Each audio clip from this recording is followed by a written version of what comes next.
Hi there, this is Lee. And I'm talking about the Green Party with this video. The down ballot candidates, I've spoken of them many times on my channel because it's very necessary to always pay attention to what happens down ballot because it does affect what happens up ticket. We've seen that, if nothing else, this primary season, that it's the down ballot candidates who go into office that are likely to ascend to power. Jill Stein was a down ballot candidate in Lexington, Massachusetts. Bernie Sanders was a down ballot candidate in Burlington, Vermont. Barack Obama was a down ballot candidate when he was in Chicago, Illinois. And so we never know where a down ballot candidate is going to end up. Definitely, many of them ascend in power. Many of them make it to the top of the ticket, but definitely they have the potential to affect nationwide change before their political careers are over. So who we send into office down ballot is crucial. Some of you who have said, I could do a better job, you probably could. And you probably should for all of our sakes. If you do feel so inclined, definitely pay attention to what's happening 2018.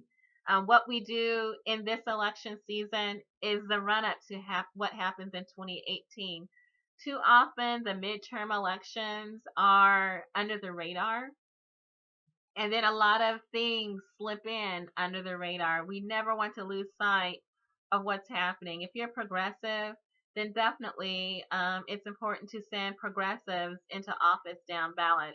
2018, there's going to be 435 House seats available for contest. If you feel so inclined, sign yourselves up. You can sign up as an independent candidate. You can sign in as a write-in candidate.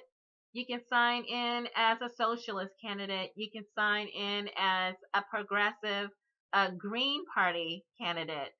You can also sign in as a Democratic candidate. I'm hoping that you'll run on the Green Party ballot line. That means that we must keep green on the ballot in all the 45 states where green currently is on the ballot. And then that way, there's only a few more states to have to campaign for ballot access in 2020. So if you're considering going into office, I hope that you do run as a Green, but that means that we need to vote Green in 2016 in order to maintain Green on the ballot for 2018, in order to maintain a structure, a ballot line, funding, media access, state parties, things like this, in order to keep the process going. Political parties play an important part into sending politicians into office. It is possible to run as an independent or a write-in candidate, and some have won. But it's important to have that support as well. For instance, in Florida, we've got Stephanie Anderson. She's green-leaning, write-in candidate contesting for Debbie Wasserman Schultz's congressional seat. There was a progressive Democrat, Tim Canova, who wanted to contest that seat. Strange things happened on the way to the ballot box, and Debbie Wasserman Schultz prevailed during the Florida primary. But there is a write-in candidate who is running to challenge for that seat still. She's green-leaning Stephanie Anderson. I'm hoping that if she runs again, that it's possibly as a member of the Green Party. If she runs again in 2020, or if Tim Canova decides that he wants to get back into the race in 2020 and challenge Debbie Wasserman Schultz again, that possibly he might run as a Green as well. And Green is on the ballot in Florida.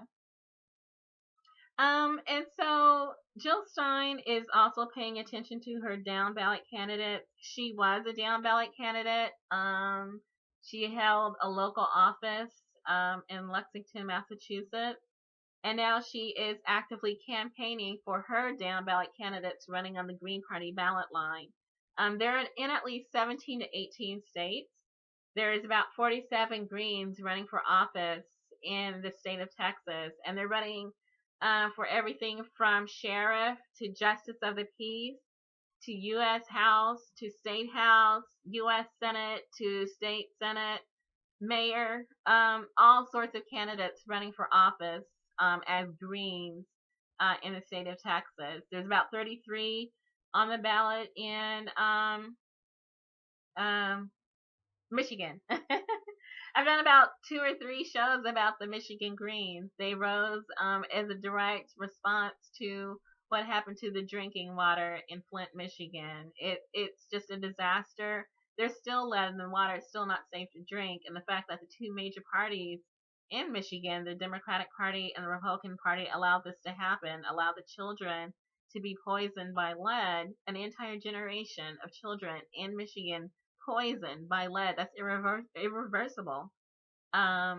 That's one of the reasons why the Greens rose. And then there's also the issue of trade, the NAFTA, the trade deals, and the fact that Trans-Pacific Partnership is on the horizon, possibly in the lame duck session. Greens are rising to oppose that, oppose many things, and to promote environmental health, jobs, renewable energy, food safety, things like this. And so Jill Stein's been actively campaigning. She's going to Ohio. She's going to be in Virginia. Definitely her and Ajamu Baraka, her VP, are wanting to send Greens into office. Ajamu Baraka's got his Southern strategy. He's going to be in Mississippi, saying that if you are in a red state, that it's possible to vote down ballot to send those Greens into office. There are also Greens on the ballot in the southern states too, and those votes count towards the nationwide total, even if it's in a red state. And it's possible that Jill Stein and Ajamu Baraka will not be able to flip that state in the presidential contest. It is possible to send a down ballot candidate into office. There's one on the ballot in Louisiana running for the U.S. House. And so voting for him might send a Green into office, even in a red state, as a down ballot candidate. And then that vote for the Green adds to the nationwide total to add to the baseline of at least 5%, maybe even going as high as 20%, 30%, maybe even winning at the top of the ticket. So she's saying that this is definitely the year to support the Green Party. People keep saying this is not the year, this is not the year. The thing is, that was also said 4 years ago, and then it was also said 8 years ago. It was said 12 years ago. It was said 16 years ago. It was said 20 years ago. It was said 24 years ago. It's been said every year that I've been voting. They've been saying that this is not the year to vote for a third party. And I'm thinking that this is likely also said when Abraham Lincoln rose to power. Abraham Lincoln was a third party candidate. He ran on a coalition of parties, Abolitionist Party, Free Soiler Party, Republican Party. They combined forces. They were a coalition of minor parties that challenged the 2 major parties, Democratic and the Whig, in order to stop slavery, because the 2 major parties didn't have the willpower or the wherewithal to want to stop slavery. And I'm sure someone was saying, well, vote for the lesser evil. And, you know, this is not the year for a third party. This year's too important. Supreme Court. And I'm sure there were slaves like, oh, I hope they vote for a third party. I hope, because we can't vote. And so I'm hoping that they vote for a third party this year. And they did. And so Abraham Lincoln rose to power, riding on the wave of populist sentiment against slavery, and he won. Not the first time out, the second time out. And so there are years where it is necessary for a third party to not only run, but also to win. And now we have 2 looming issues. One is Trans-Pacific Partnership, which is an extinction level trade deal beyond what NAFTA has brought us. If you think Flint, Michigan is a shambles and a shame, and the Rust Belt, where all the jobs in manufacturing have abandoned us for other countries and taking the jobs with them. If you think what's happening in North Dakota with the Dakota Access Pipeline, where Native populations are being terrorized by the local law enforcement community and being attacked with dogs, pepper spray, being arrested for trying to protect their water source. If you think that's bad, the Trans-Pacific Partnership is going to bring that nationwide. Nationwide. There will be no protection from these oil companies or from these polluters of our environment. We don't have any protection against them underneath the Trans-Pacific Partnership. So that's one reason why it's necessary for a third party to rise. And then also the continuance of wars in the Middle East. The fact that there's a potential war with Russia over Syria that's being promised to us by one of the major parties. The fact that our military is being abused by being forced to fight this war, being extorted with money in order to fight this war, and then having that money taken away. And then also the fact that we were attacked in 2001 by 11 of 15 Saudi nationals. And then we went to war with Iraq. We went to war with Afghanistan. We went to war with Libya. We went to war with Yemen. We're going to war with Syria, apparently. We're dropping bombs. We're droning. And so it's never ending. And it looks like there's more war to come.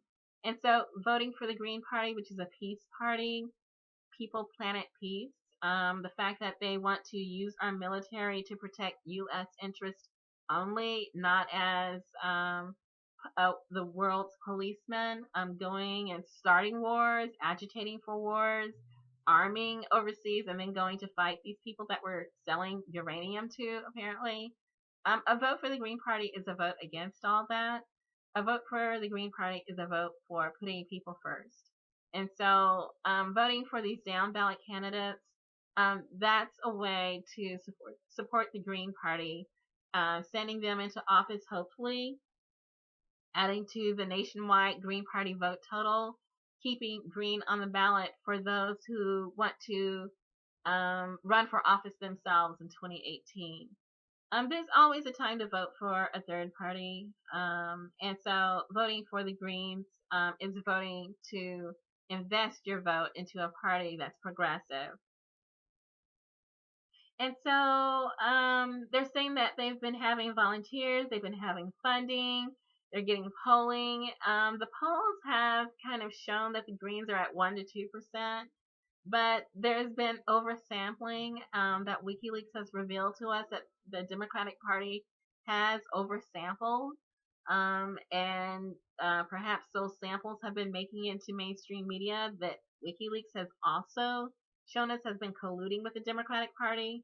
So the polling doesn't really match, apparently, what Jill Stein and Ajamu Baraka has been seeing on their rallies and campaigns across the country, that there's more support for the Green Party than is being reported and that people realize. And so if you're independent, if you're undecided, if you're still waiting to see more information come out, I would say if you want a third way, if you do not want to vote Democratic or Republican, that you do vote for the Green Party candidates that are running down ballot. There's still some uncertainty at the top of the ticket. People are trying to decide between Hillary Clinton and Jill Stein, and then some are wanting to write in Bernie Sanders. And so it is possible to split your vote. If you really want to do that, you can still vote for the Green down ballot. If you want to go to vote, if you see green, you know for a fact that that person is progressive. There's no flip-flopping. There's no back and forth. There's no wolf in sheep's clothing. If there's a green on the ballot, that green is progressive and supports Green Party values, progressive values. And it's safe to vote for that green. If they're running against a Democrat, that is not progressive. And that's why the green is in the race in the first place. So it's safe to vote for green. down ticket. Those of you who still want to write in Bernie Sanders, do so with care to make sure that your ballot is not invalidated. I still support Jill Stein and Ajamu Baraka at the top of the ticket. Those of you who feel otherwise, you can split your vote. You can vote for a different party at the top of the ticket and then vote green down ticket. I'd like to see Jill Stein, a full slate of Greens, of course. I support the Green Party. But some people want to vote for Hillary Clinton. You can still vote for green down ticket. If you want to write in Bernie Sanders, make sure you're not in a state that will invalidate your ballot because you did the write-in. And then you can still vote green down ticket. There are Bernie-crats on the ballot. Some of the Greens are actually Bernie-crats. And so again, if you're voting for the Green, it's because they're in a race that does not include a progressive Democrat. They are not running against Bernie-crats. Some Greens are Bernie-crats. So just keep that in mind. You can split your ticket. It's safe to vote for the Green because they're not running against progressive candidates. They are the progressive candidate. So make sure when you're looking and considering and voting strategically that you keep several things in mind. And also the fact that if you are Republican, if you're Libertarian, if you're Independent, if you're Democratic, all of you can vote for Green. You do not have to vote the party line. You can cross vote. You can split the ticket. You can vote across the party line. It's an open election. Republicans can vote Green. Libertarians can vote Green. Independents can vote Green. Socialists can vote Green. Democrats can vote Green. And Greens can vote Green. So I'll leave this for you to consider. Definitely, it's mostly a message for the independents and the undecideds and the voters who have kind of checked out, that if you can make one last effort and vote for a third party and see how you feel afterwards. I felt great. Good luck.